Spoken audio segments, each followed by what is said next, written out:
ఓం నమో వెంకటేశాయ. అందరికీ నమస్కారం. ఈరోజు వీడియోలో మనం అధిక మాసం అంటే ఏమిటి? అధిక మాస ప్రాధాన్యత ఏంటి?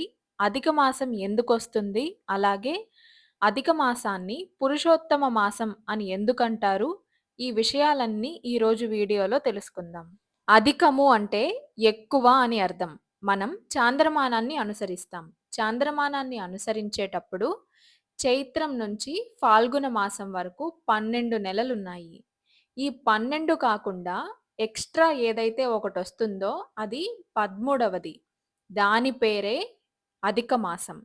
ఈ 12 నెలల్లో అది ఏ మాసంలో వచ్చిందో దాన్ని బట్టి ఇప్పుడు ఈ సంవత్సరంలో జ్యేష్ఠ మాసంలో వచ్చింది కాబట్టి అధిక జ్యేష్ఠము అంటారు. అలాగే ఒకవేళ భాద్రపద మాసంలో వస్తే దాన్ని అధిక భాద్రపదము అంటారు. అలా 12 నెలలు కాకుండా మరొకటి అదనంగా వచ్చినప్పుడు దాన్నే అధిక మాసం అని మనం అంటూ ఉంటాం. ఇది ఎందుకొస్తుందంటే ఈ అధిక మాసము చంద్రమానము ద్వారా వస్తుంది. చంద్రమానం అంటే చంద్రకళలను అంటే తిథులను ఆధారంగా ఒక నెల రోజులను లెక్కించడం. సూర్యుడు ఏడాదిలో 12 రాశుల చక్రాన్ని పూర్తి చేస్తే, చంద్రుడు రోజుకి ఒక్క నక్షత్రం చొప్పున నెలకు 27 నక్షత్రాల దగ్గరుంటాడు. అనగా 12/27 అంటే 354 రోజులు.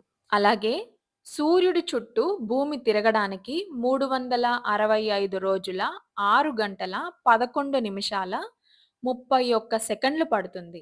చంద్రునికైతే 357 రోజులే పడుతుంది.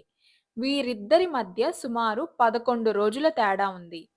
ఈ వ్యత్యాసం వల్ల భూమి సూర్యుడి చుట్టూ 19 సార్లు తిరిగితే, చంద్రుడు 235 సార్లు తిరుగుతున్నాడు. దీని వలన 19 సంవత్సరాలకు అంటే ఏడాదికి 12 మాసాల చొప్పున 238 మాసాలు రావాల్సుండగా 235 మాత్రమే వస్తున్నాయి. అనగా చంద్రుడు 7 నెలల అధికంగా తిరుగుతున్నాడని దీనికర్థం.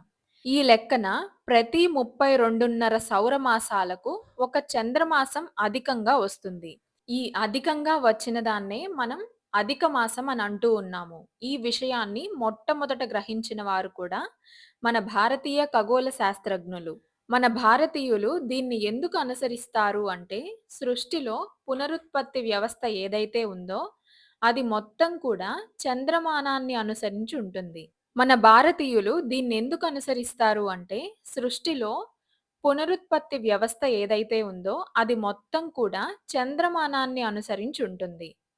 మన భారతీయులు చంద్రమానాన్ని వదిలిపెట్టరు. అలాగే సౌరమానాన్ని కూడా వదిలిపెట్టరు. ఎందుకంటే 2 శాస్త్రీయమే. ఇది ఎవరు సృష్టించింది కాదు. ప్రకృతిలో సహజంగా ఉన్నటువంటి వాటిని శాస్త్రీయంగా మనం గుర్తించి, అధ్యయనం చేసి దాన్ని పాటిస్తూ ఉన్నాము. అలా చేసినప్పుడు ఒక సంవత్సరంలో ఋతువుల్ని మనం మామూలుగా చైత్ర, వైశాఖ మాసాల్ని వసంత ఋతువు అని చెప్పుకుంటూ ఉన్నాము. ఇవి సౌరమానాన్ని అనుసరించి నడుస్తూ ఉంటాయి. కనుక చంద్రమాసానికి, సౌరమాసానికి మధ్య ఒక సమన్వయం తీసుకురావాల్సొచ్చింది.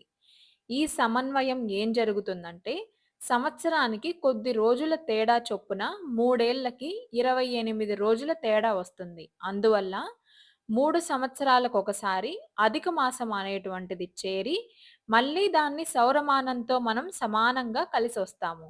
సౌరమానాన్ని అనుసరించి కూడా కొన్ని పండగల్ని మనం చేసుకుంటూ ఉంటాము. సంక్రాంతి దానికి సంబంధించింది. అలాగే దక్షిణాయన పుణ్యకాలం కూడా దానికి సంబంధించిందే. ఒకప్పుడు రథసప్తమిని కూడా మనం దాదాపు అలాగే చేసుకునేవారమి. కానీ ఇప్పుడు స్వల్పంగా తేడా వచ్చింది. ఇలా వీటన్నిటిని అనుసరించి చేసుకుంటూ ఉన్నాం గనుక, ఈ సమన్వయానికి అధిక మాసం వచ్చింది. ఇప్పుడు అసలు ఇది అధిక మాసమని మనం ఎలా గుర్తుపట్టాలి? ఎలా కనుక్కోవాలి అంటే, ఈ నెలలో అంటే అమావాస్య నుంచి మళ్ళీ అమావాస్య దాకా ఉండేటటువంటి 28 లేదా 29:30 మధ్యలో ఎన్ని రోజులున్నాయో, ఈ రోజుల్లో సూర్య సంక్రమణం జరగదు. సూర్యుడు మకర రాశిలో ప్రవేశిస్తే మకర సంక్రమణం, తుల రాశిలో ప్రవేశిస్తే తులా సంక్రమణం ఇలా జరుగుతూ ఉంటాయి కదా! ఈ మొత్తం ఏ నెలలో అయితే అంటే అమావాస్య నుండి మరొక అమావాస్య దాకా ఉండేటటువంటి కాలంలో సూర్యుడు సంక్రమణం చెయ్యడో, ఆ రాశిలో ఉన్న ఆ నెలనే మనం అధిక మాసం అని జరుపుకుంటూ ఉంటాము. అదే దీనికి ఒక బండ గుర్తు.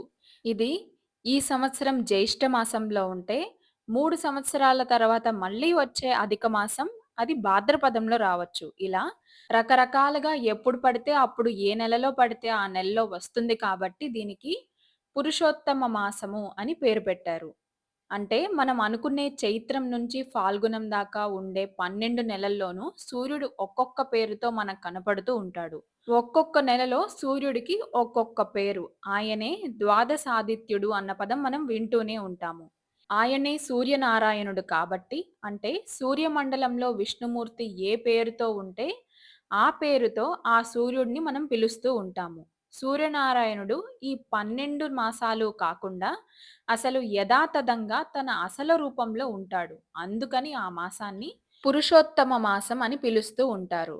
సాధారణంగా చాలామంది అధిక మాసం అంటే శుభకార్యాలు ఏమీ చేసుకోరు. అంటే పెళ్ళిళ్ళు, గృహప్రవేశాలు ఇవి ఏమీ లేవు కాబట్టి అధిక మాసానికి పెద్దగా ఇంపార్టెన్స్ ఇవ్వరు. కానీ అధిక మాసంలో మనం మహాలయ అమావాస్యల్లో ఎలా అయితే పెద్దవారికి తర్పణాలు చేయడం, అలాగే పెద్దవారిని పూజించడం చేస్తామో, అధిక మాసంలో కూడా పితృతర్పణాలు వదలడం అంతే శ్రేయస్కరం. అలాగే ఈ మాసం మొత్తం సూర్యనారాయణ్ణి ఆరాధించడం ఎంతో విశేషం. కాబట్టి వీడియో నచ్చితే లైక్ చేయండి, షేర్ చేయండి.